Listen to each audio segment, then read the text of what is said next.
The CBS Radio Mystery Theater presents...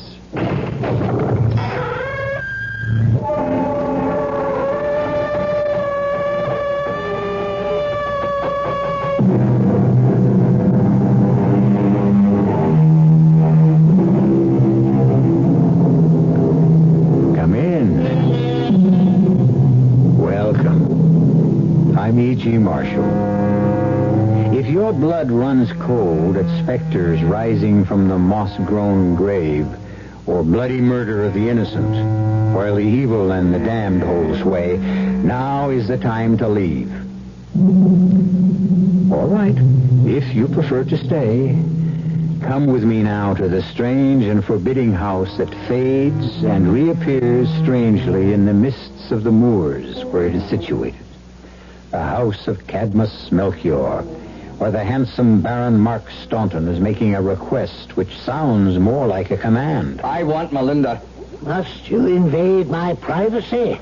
This laboratory is open to no one but me. I was your son-in-law. I have the right. I cannot live without your daughter. Melinda has been dead for 7 years. But you can raise her from the grave. You must. It's true. I believe I am very close at last to the elixir of life. Then in God's name, use it to bring Melinda back to me. No, not yet. Not yet. You were so close to death yourself. What are you afraid of? My fear is more for you. I warn you, my son. I warn you. Do not try to wake the dead.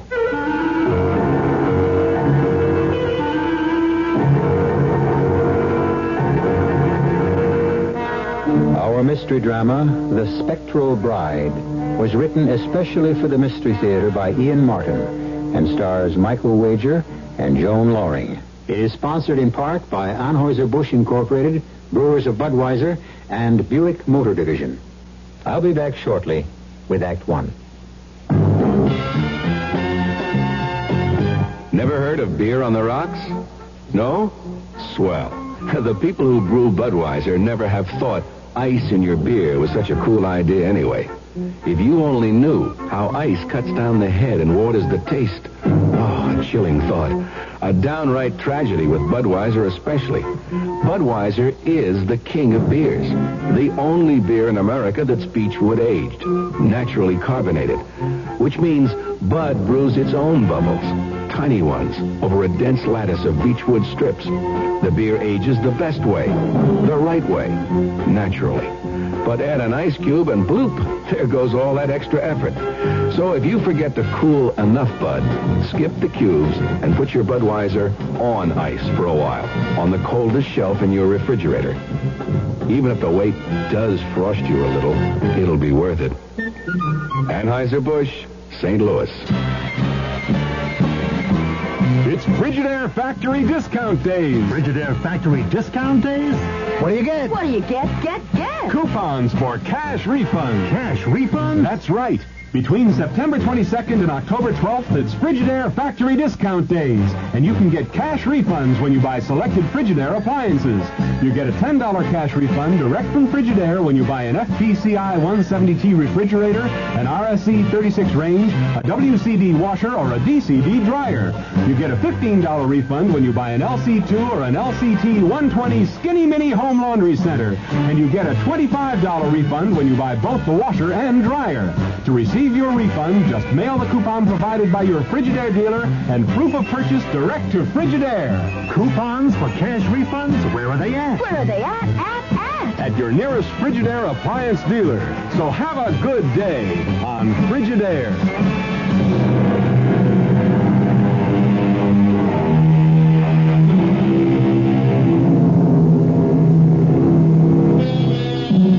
I warn you, do not try to wake the dead. And yet, who among us who truly believed that some power could restore a loved one, could be strong enough to resist the temptation? Let us remember, too, that in other days an alchemist was a man accorded most infinite respect. Quite apart from his search to transmute baser metal to gold, his basic interest was his humanistic effort to produce the cure-all, the elixir of life, which would alleviate and end all human pain. To a man like Baron Mark Staunton, the alchemist was a figure of total respect, almost adulation. And as for his daughter Melinda, but Mark can talk about her better than I. Oh, that's a handsome filly. A little short in the leg, I'd say. Beneath that billowing skirt, how can you see?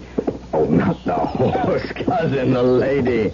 Look at that. Take that wall. Beautiful. Oh, I'll grant you the lady has a firm hand and an admirable seat. But she's a wild one, and highly selective. Ah, so you've made your own advances and gotten your knuckles whacked? Cousin Mark, if I didn't have a natural fondness for you, I could resent that. Particularly since it's true. But it goes a little deeper than that. How so? I am scarcely a man to be ridden by superstition. I distrust all philosophers, dreamers, astrologers, and most of all, the alchemist. All right, I won't argue, but must the alchemist's daughter pattern herself on what her father thinks? I couldn't figure out what the alchemist's daughter thinks or believes. She is too much for me. And like a good soldier, I know when to retreat and when to accept defeat. But how am I to find out what she thinks or believes? Or what she's like? That's simple enough. I may not have measured up, but I am still welcome at their home. Can you take me there? Soon? When? I don't know why I retained any family fondness for you. Your insistence on not going home without a bag full of grouse has kept us so late, the afternoon mists are already clouding the moor. It might be best to ride to Mantra Manor till they blow away with the setting sun. Mantra Manor? The center of your heart's desire. If Professor Cadmus Melchior is out of his laboratory and in a good mood, we may even enjoy some good mulled wine. What about his daughter? Shall we meet her? That will be strictly up to the lady, who has a mind of her own. Does she also have a name? Her name is Melinda. But if you'll forgive some friendly advice, she's as hard to gentle as your own stallion was. Melinda. Not the way the name sounds. What's in a name? But if it's your wish... It's more than my wish. I know it as well as my name. Yeah, it's my fate. Let's go.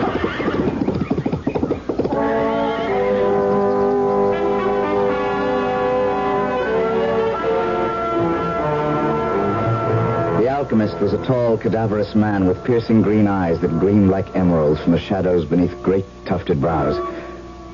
But my own eyes had little time to spend on him. Instead, they followed Melinda as though controlled not by me, but by the spell of her presence. She had changed to a long white silken robe which clung to her body. Her face was impassive, but the long raven hair danced in curls against the white of her dress and her skin. And her eyes, so dark brown as to be nearly black, shone with excitement and mystery. You picked a fortunate hour, Baron Hayward, to visit with me again. Just at the evening meal, you and your friend will join me? After a day's hard riding, I would be honored to accept your invitation. And your friend? Mark? Mark! What? We have been invited to share the doctor's meal. Most gracious of you, Dr. Cadmus. First, some wine. Melinda? Bruce. Thank you, Melinda. Sir? From your hand. Even wormwood and gall. I trust you will find my wine more to your palate than that. Sire? Thank you, daughter. You may leave us alone now. I could have killed him cheerfully. Naturally, I thought Melinda would be joining us. Here I was, already hopelessly in love, and instead of being able to feed my eyes on her, I had to face some strange gelatinous potion ladled from a steaming pot onto my plate. When Bruce first came calling, he used to look on these potpourris of mine as if they contained newt's eyes, bat wool, and dog's tongues. I assure you, it is naught but the best of venison, flavored with some condiments my daughter and I favor. I've never tasted better. And I speak for the wine also. Your taste, Doctor, is impeccable in all things. But does your daughter not join us for the meal? My daughter leads her life like a cat. An untamed one, may I add.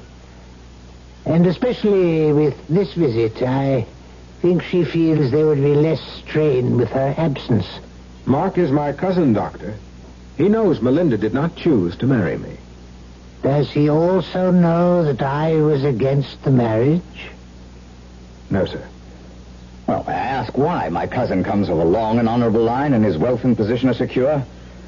I know no finer man. I will not speak for Melinda. For myself, I write it off to the fact that no one else has a better grasp of my work. And I'm selfish enough to want to hold on to her just a few more years. Why just a few? Have you so little time left? My death is written in the stars. I'm not as selfish as you might think. But I am close, so close to the elixir of life that I hope I do not lose her help till that moment is here. And you will hold her till then? I will try. The end is all. At my age, I'm less concerned with ends than with beginnings. My remark in itself might have seemed harmless enough, but the professor or doctor was supersensitive to underlying meanings, and those searching eyes turned on me as if they could search out the uttermost meaning of my soul. I felt for a moment as though a ghost had crept across my grave.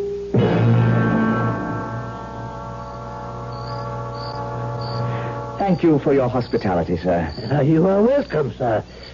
I apologize only for having no household staff. All my slender resources go into my experiments.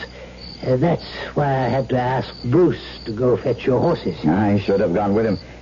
I lingered only in the hope of bidding good evening to the Lady Melchior. And I held you only to suggest that you forget Melinda. I'm afraid that would be an impossibility, Doctor. I was afraid of that.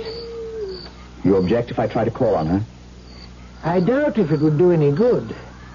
But my daughter is her own mistress. I can only caution you that... Caution is for old men, Father, not for the young. Still, I am here in its name. What do you mean?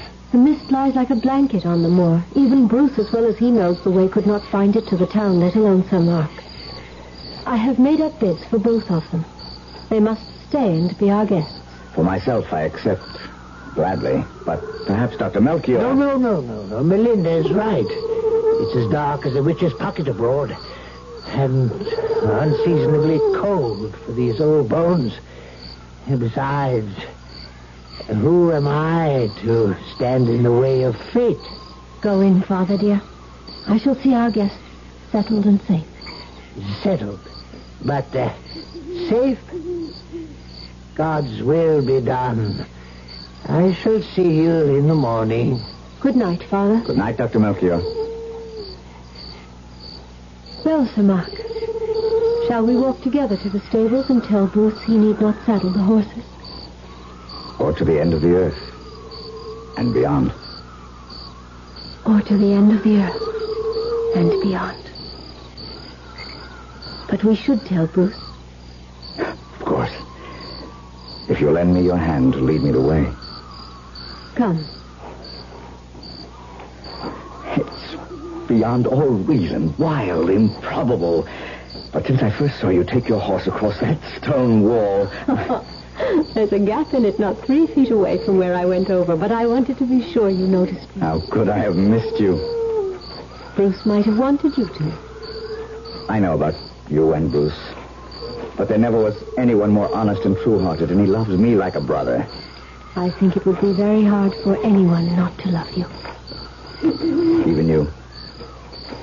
It's scarcely seemly for the maid to make the first declaration. Does it have to be put in words? The moment our eyes crossed, you knew. I love you from the present dark to tomorrow's dawn. And all tomorrows. From this first moment to the last. To the grave and beyond. You don't even know me. And teach me to learn. It will not be hard. For I love you the same.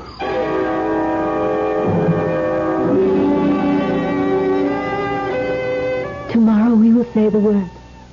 The actual words that bind us. Forever. Will you love and protect me and never let me go, Mark? You know I will. Oh, I want time to stand still. I won't grow old. It will for us. You never will for me. Even if we're parted. We won't be. But should we be? I'd kill myself. No. No, never. I won't allow you to harm yourself. Just never stop loving me. Never. Promise me that. And I can never truly die. I promise you. And you will not die.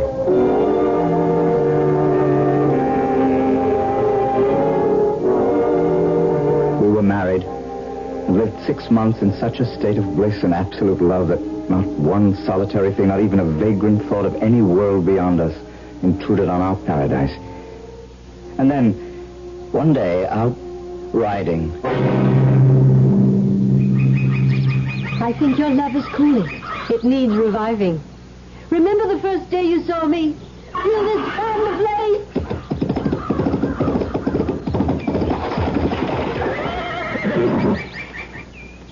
Before I could move, she clapped spur to her horse and headed for a high stone wall.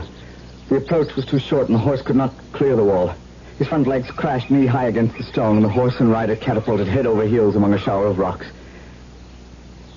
By the time I got to Melinda, she was dead. No goodbye, just gone like a snuffed-out candle. Dead. Up a broken neck. Father-in-law, in God's name. I've been waiting for you, my son. I know. You are the alchemist. Your elixir of life. Another 6 months. But I have not yet found the key. We're both to blame for her death. You knew it was coming? If I had known for sure. But second sight is not infallible. And I wanted her happiness even above my mission in life. We both gambled and lost.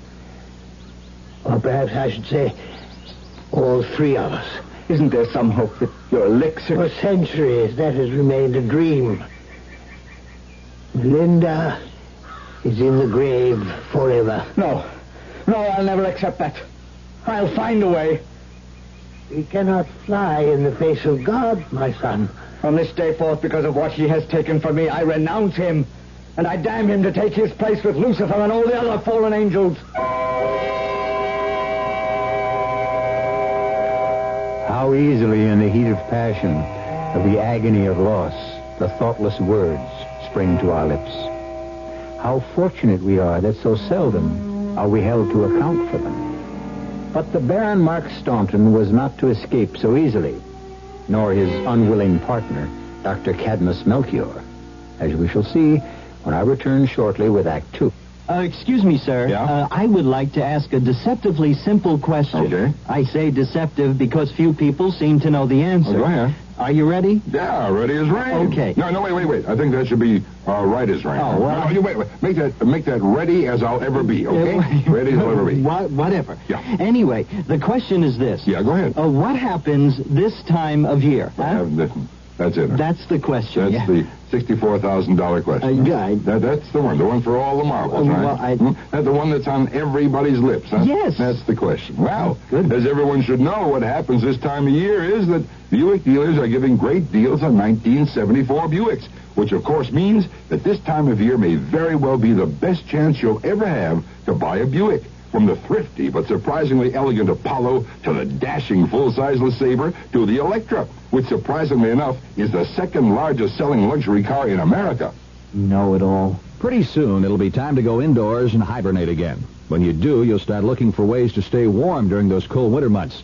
Frank Lieber here with some help from True Value Hardware Stores. They have Arvin's Radiant Fan Forced Heater, for instance, to warm that hard-to-heat workshop laundry area or any room in your home. Has a big reflector to move heated air faster and a safety tip-over switch. It's just $10.88. You'll stay warm on the inside, too, with the hearty meals you cook in Presto's 6-quart pressure cooker. It cooks up to 10 times faster, so foods retain their natural vitamins, minerals, and flavor. Made of sturdy cast aluminum, it costs just $14.88. True Value Hardware Stores have a General Electric Chronotel digital alarm clock, too, to help you get out of bed on those cold mornings. It's compact in size and has large, easy-to-read digits that rotate smoothly and quietly. It's only $9.88. You'll find them all at your nearby participating True Value Hardware store.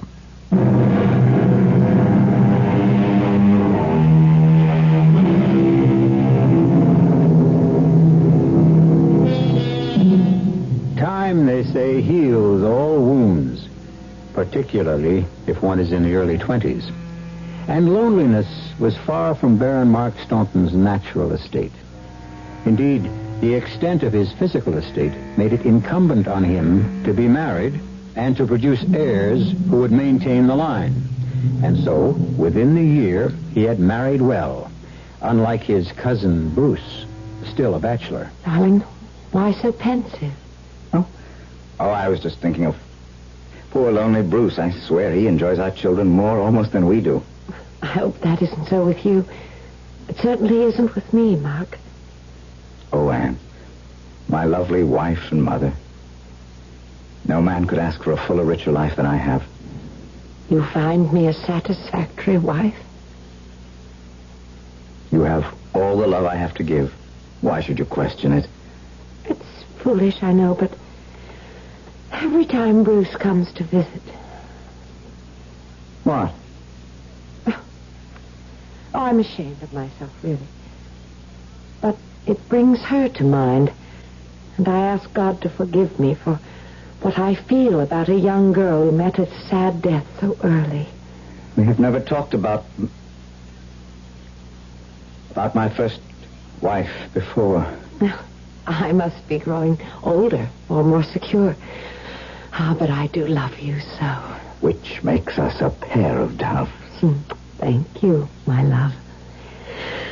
And now I must go up to the children's room and be a bear. I know how they adore their Uncle Bruce, but he does get them so excited with his games and fun, and I can never get them off to sleep. I'll send him down. As I stepped to the fire to stir it up, somehow that simple exchange between a comfortably married man and wife had evoked another picture. That wild, tempestuous, selfish passion of 7 years ago. And from the glowing embers, the face of Melinda, dark eyes ablaze, hair flying in the wind. The face I had so long forced out of my mind suddenly faced me, accusing me, reminding me of all the irrevocable promises made in the heat of youth. I was glad to be interrupted as Bruce came to join me. You lucky old sinner. 2 wives and kids like that. What? What's the matter? What ails you? Oh, memories. More and more they haunt me. First it was only in my dreams, but now they invade my waking hours. What are you talking about? Melinda. What else? All those years ago and still not out of your mind. Is she out of yours? Bruce, how would you like a visitor by month's end? You? You know my hunting lodge is too small. Just your old hunting companion. And the grouse season is at its height. Anne and the children go to visit Milady and Earl, and I would go to greater lengths to miss that dull, dreary household. That's not fair to Anne. Oh, not Anne, bless her. She's been the finest of wives and mothers, just her kin. Ah, for the sake of old ties and friendship, Bruce, free me for once from this deadly annual visit, or part of it. Invite me, when Anne returns, to shoot with you over old grounds. A man's retreat to his own company. It would be good to ride along with you again across the moors. Selfishly, I would welcome the visit.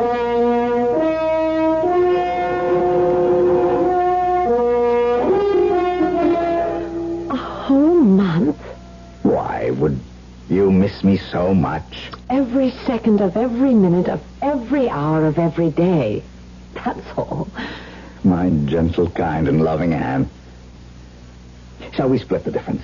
2 weeks away from your mother's patronizing me and your father's cold dislike. I'm sorry about my parents. You more than I. You've had to suffer them all your life. I know how much you've taken from them, and I hate going just as much as you. I go only for the children's sake, and because I owe them some respect. But I don't blame you for not wanting to be there. So go with Bruce, and be free for a little while. But meet me halfway, just 2 weeks. I may be longing for all 3 of you before that and return. I hope so. At least that you miss us. And no ghosts will haunt you from the past. Ghosts? Well, didn't your first wife come from nearby Bruce's lodge? She did. And after 6 years under the ground, she is surely dead enough. And you know me well enough by now to know I hold no traffic in ghosts.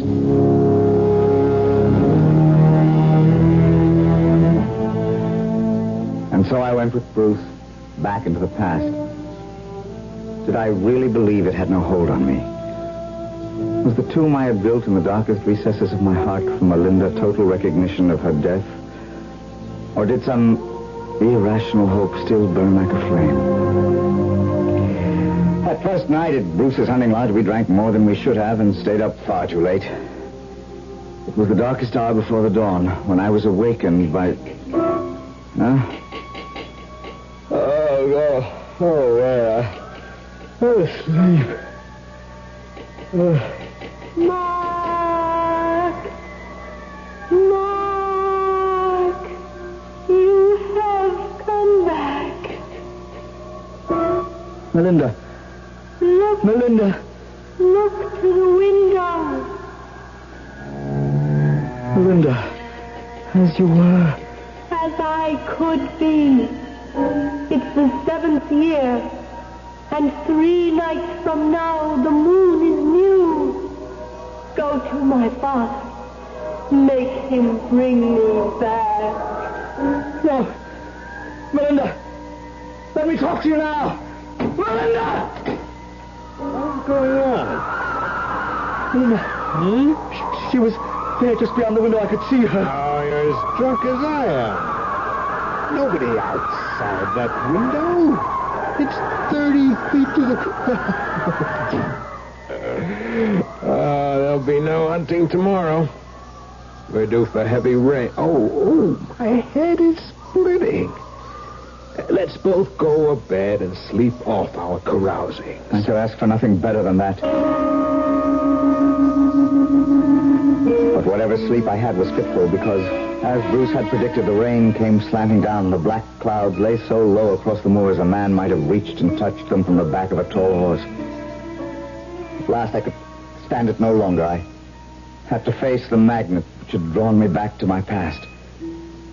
I looked in on my snoring cousin, breakfasted on black bread and brandy, and saddling my horse, rode for the alchemist's isolated home. Suddenly it was 7 years ago, and I almost expected Melinda to appear out of the fog.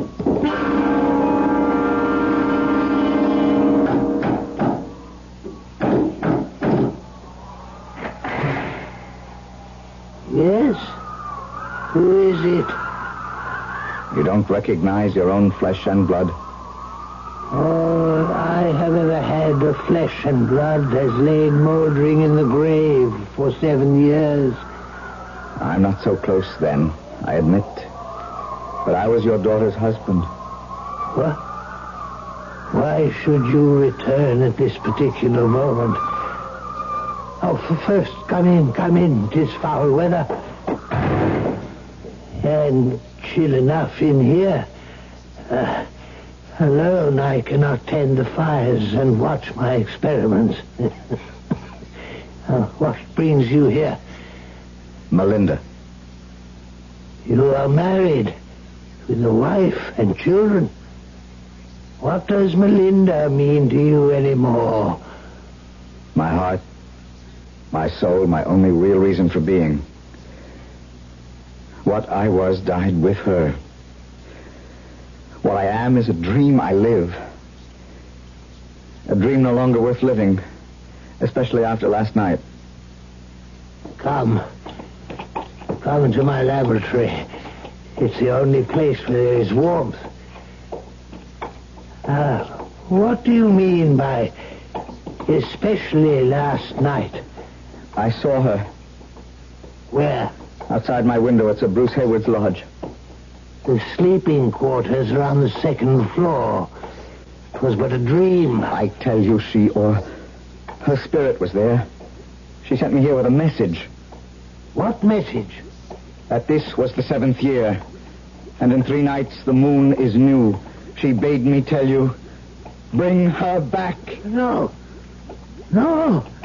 I cannot listen to her plea. Why not? What do you know of science, any of you? The weary hours, the years of failure, and the curse of failing hope. The need for direct experiment and the lack of subjects to try it on. And beyond and deeper than that, the right, where the man has the right to meddle in the affairs of God. That means you have found the elixir. I didn't say that. You must be close. Close, yes. Close. And little hope of being closer. My age, and there is no more money. Why not try it on yourself? How do you suppose I have existed these past years? On the elixir? One person doesn't create proof. I can make so little, but I think it has sustained me. And can't it do the same for Melinda? That is so different. She has been dead for 7 years. But you can raise her from the grave. You must. Reflect on one thing. If she could be brought back from the beyond, you are hers forever. Be aware now that if I could bring Melinda back, you would never be rid of her. This marriage would be for eternity, forever, till the graves all open wide and the dead revive on Judgment Day. What you are risking here is your immortal soul. If I must, I must. So be it. The time will never be more advantageous. Meet me alone by the gallows tree, and I will transport you from there to the grave where Melinda waits for you. And me.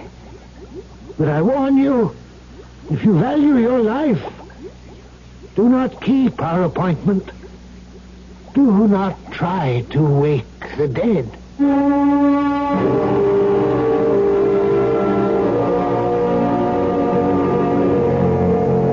A woman moldering to dust in the fetid earth, to be brought back to life. And if his first wife lives again, what happens to Mark's second? And his children? And most of all, himself? Could he live with both? Or must he make a choice? Will he be allowed a choice? In attempting to give life to Melinda, is he perhaps signing his own death warrant? I'll be back shortly with Act 3. I want that sinus medicine. Headache tablets? No, sinus medicine. Sinus tablets. Helps the headache and the pressure. Oh, you mean sign-off. Exactly. Headache pain is one thing. A sinus headache is something else. Sometimes your whole face can seem to throb with pain. You want relief. Take Sign-Off tablets. Sineoff, the sinus medicine that gives you a full dose of pure aspirin, plus a sinus drainer. Sign-Off, the sinus medicine that helps relieve sinus pain while you drain. And Sign-Off doesn't stop there. Have you tried Sign-Off Sinus Spray, the fastest known form of sinus congestion relief? It works in seconds. That's Sign-Off Sinus Spray. When sinus flares up, use Sign-Off tablets and spray, only as directed. Sineoff. Sign-Off. Exactly. Sign-Off, the sinus medicines in the bright red box. My daughter, the Dallas Times Herald carrier, has what she calls some good news and some bad news. The cost of home delivery of the Dallas Times-Herald is going up. Starting October 1st, it's going to cost $3.40 to have the Dallas Times-Herald delivered in Dallas County. It costs more to deliver the paper because it costs more to produce it. For example, there's a worldwide shortage of newsprint, and costs have gone up 27% this year. There's also a shortage of printer's ink, and that cost has doubled. Okay, now for the good news. The Dallas Times-Herald is still the best-written, best-read newspaper in town. This year it won more journalism awards than any other newspaper in Texas. And this year it's overtaken the morning paper in total Sunday circulation. So while you have to pay more to have Dallas's leading newspaper delivered to your home, it's still a bargain. And a bargain these days is good news.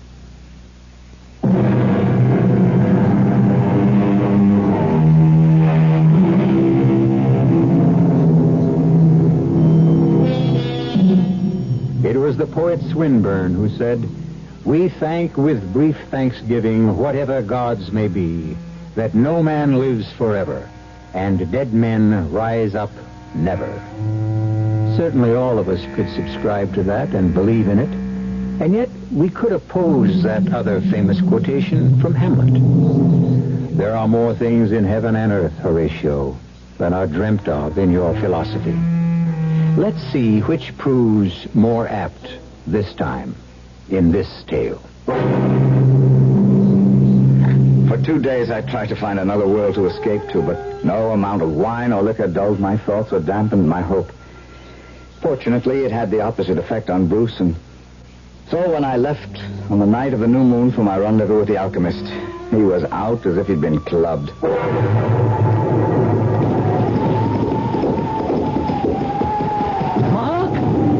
Yes, Doctor? You are alone? Yes. Then follow me to the graveyard. Will the rain make any difference? There will be no rain there. We are expecting.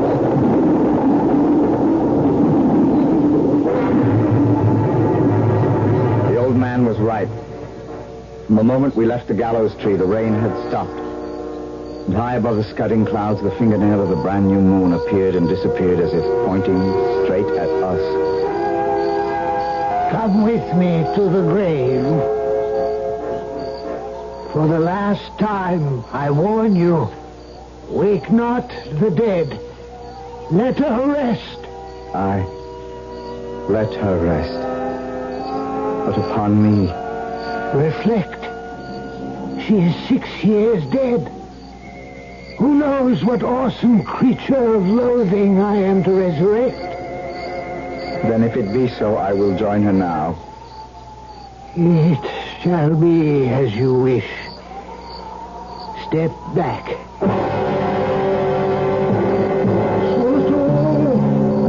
Now the Savior. As I stepped back, Glowing sun. I took the sorcerer's stick and drew 3 circles about the tomb. As he traced them, he muttered words of enchantment as he completed the 3rd circle with a great flash of lightning. The stone rolled from the grave, and the coffin was revealed. Bats and owls rushed by. A rushing wind blew the earth, scattering the mold before it. And of a sudden, with a rending sound, the coffin lid burst open as the moonbeams streamed as bright as if it were the full.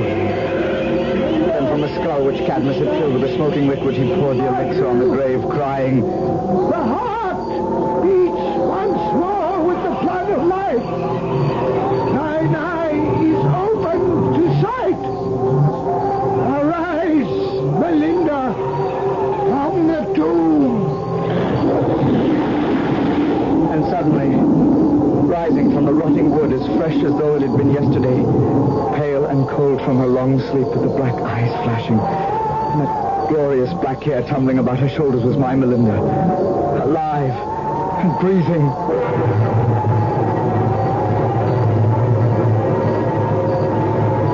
Thank you, my beloved doctor, for restoring her to me. My last act. My last warning. We should have left the dead in peace. May God forgive me.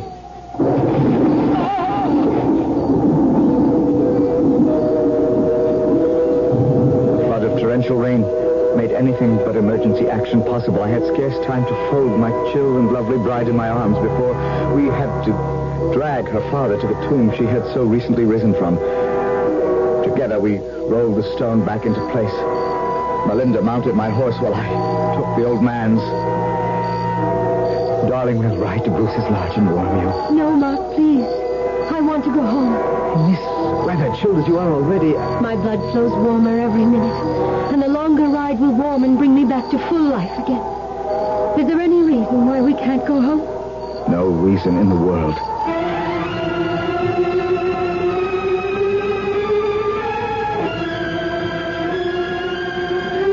Beloved, you're so cold, so cold. How could you expect the chill of the grave to melt so soon? Shall I take you to my bed and warm you with my body? Too soon for that. You're not my husband anymore. I am your lover. Who broke your pledge to me? Remember? Oh, Melinda, You left me to rot in the grave. I begged your father to try the elixir to raise you again. He said it was not ready. He told me he had foreseen your death if you married me. He felt it was God's will. So you married another woman, and with her you conceived the children who might have been mine. I did all that. But it was I who drove your father into bringing you back. And now? Anne and the children will not be back for 3 weeks. We have all that time together to renew our love. For 3 weeks? And then? Well, we will come to some arrangement, some place for you to stay, or part of the castle, or Anne back with her parents, whatever works best. No. I want that woman out of my life. Divorce. That would be next to impossible. The bishop I'm not interested in divorce. You will be all mine, or there is nothing between us. She would have to die before she'd give you up. Then let her die. Her time has come. There is only one way for me as what I was, and will forever be, your wife. Alone. I was warned. I should have known, admitted it. And I was trapped. I loaded my pistols and mounting my horse rode for my father-in-law's house. And Anne. I had no clear idea of what my intent was. I was mad, of course, and possessed. I had to have Melinda no matter the cost. And Anne was in the way. At her father's castle, I found Anne in the turret. It was a mild evening with a soft wind blowing, and I didn't know what I would have to do after I'd explained it to her, like everything else in our life. She resolved it. Hear the gulls cry in the distance, Mark. So strident when they are near. So mournful far away. It's like a sound I've heard faintly in my heart ever since we married. I gave you all the love I had to give. You said that once before. I should have read it more clearly. I thought Melinda could be forgotten. Vain thought now. Oh, Anne, what can I say? Say? There's nothing to be said. What can you do? That's more to the point, isn't it? There are no halfways, and divorce would never be recognized. So what? Shall you shoot me? No. I wouldn't want to force you to do that. I used to come up here when I was a little girl, and I would think, how lovely if I could step from this turret, spread my skirts, and fly like the seagulls, skimming downward to the sea. It's because I love you, you see. Go fast, for no one knows you're here. Take care of the children. No! Goodbye. I love you. She was gone before I could reach her. Her skirts spreading like wings, but too weak to hold her up against the crags below. How long do you decently mourn a wife? Certainly more than 3 short weeks. But Melinda could not shake her chill, and the roses, once so bright in her cheeks, seemed fading, and the luster of her hair and eyes dimming. To have her in my bed, she must be my wife, and I felt that only I could bring her life again. To save her, anything was worth it. The censure of my neighbors, the sullen resistance from my servants, even the disgust from my old friend Bruce. I'm as mad as you are to stand up with you at this wedding. I cannot live without her, Bruce. Was there ever such a wedding? At least don't take your pistols to the altar. I carry them everywhere I go. No one believes I did not push Anne to her death. There is no one, perhaps save you, who would not like to see me dead. You and Melinda. Oh, God. Look at her in that white veil and pure white dress. Was anything ever lovelier? I was drunk with love, an undeserved happiness. The ceremony went by in a daze until at last I turned to put the ring on her finger. In sick horror, I gazed at her hand. A skeleton's hand. The jointed bones with their shreds of desiccated flesh disintegrating in my hand. With a cry of agony, I stepped back and ripped the veil away from her face. Two socketless eyes looked blindly at me from the crumbling skull. Then, slowly, her whole frame collapsed inside the beaded dress to a pitiful heap of empty silk. Melinda was gone, and there was only one way I could join her. Mark! Take care of the children. It was all foretold. The alchemist knew only way Melinda and I can be with each other. It was Cadmus Melchior the alchemist who knew it as a philosopher, and yet was as weak as Mark, who was only a man who loved too well. We cannot fly in the face of God, and, I warn you, do not try to wake the dead. Such is the story of the Spectral Bride. I'll be back shortly. How many things can your family do together? Go to a movie? Go to a circus? Go on a picnic? Go on a vacation? Face it, in today's America, family fun is hard to come by. And with busy schedules, just getting the family together is not an easy thing to do. How would you like to have a little family fun every week? How would you like to learn together? How would you like to grow together? And how would you like to help your son get an edge on growing up? Cub Scouting is helping families like yours be a family. It sure helped ours. Today's Cub Scout program is just as much for families as it is for boys. So when your son wants to join a Cub Scout pack, remember to take along the whole family. That's what Cub Scouting is all about. For the Cub Scout pack nearest you, call the Boy Scouts of America. They're in the white pages of your phone book.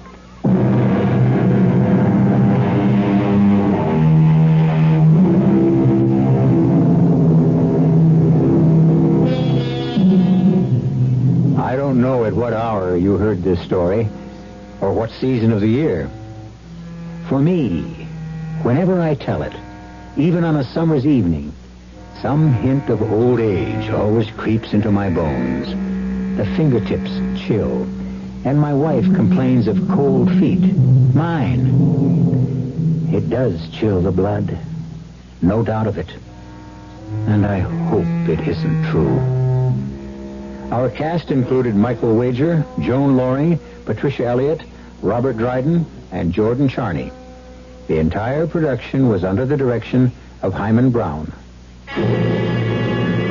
Now, a preview of our next tale. You'll help, George. I've always helped him. I'll still help him after I'm dead. Walt. Oh, Walt. Mrs. Loomis, you must leave now. After I'm dead, I'll come back for George. Mrs. Loomis. Yes. Goodbye, Walter. Goodbye for now. Doctor. I'm sorry, but there isn't a chance in the world He can hang on for minutes, days, but we can't save him. But I was just talking to him. You heard. I heard nothing. He wasn't saying anything. But I heard him. I heard him. Mrs. Loomis, it's just your imagination. Radio Mystery Theater was sponsored in part by Sign-Off, the sinus medicines. This is E.G. Marshall inviting you to return to our Mystery Theater for another adventure in the macabre. Until next time, pleasant dreams.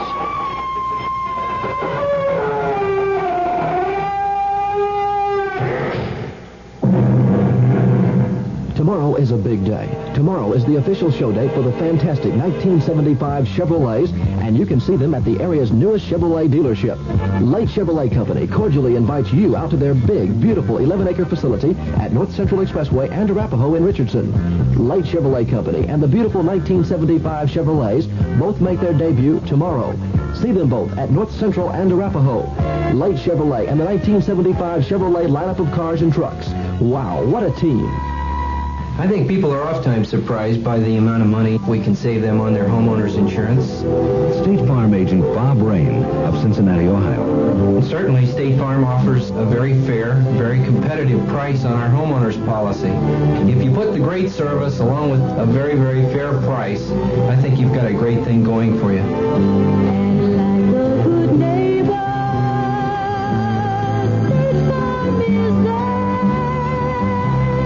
At 1080 on the dial, you're listening to KRLD Dallas.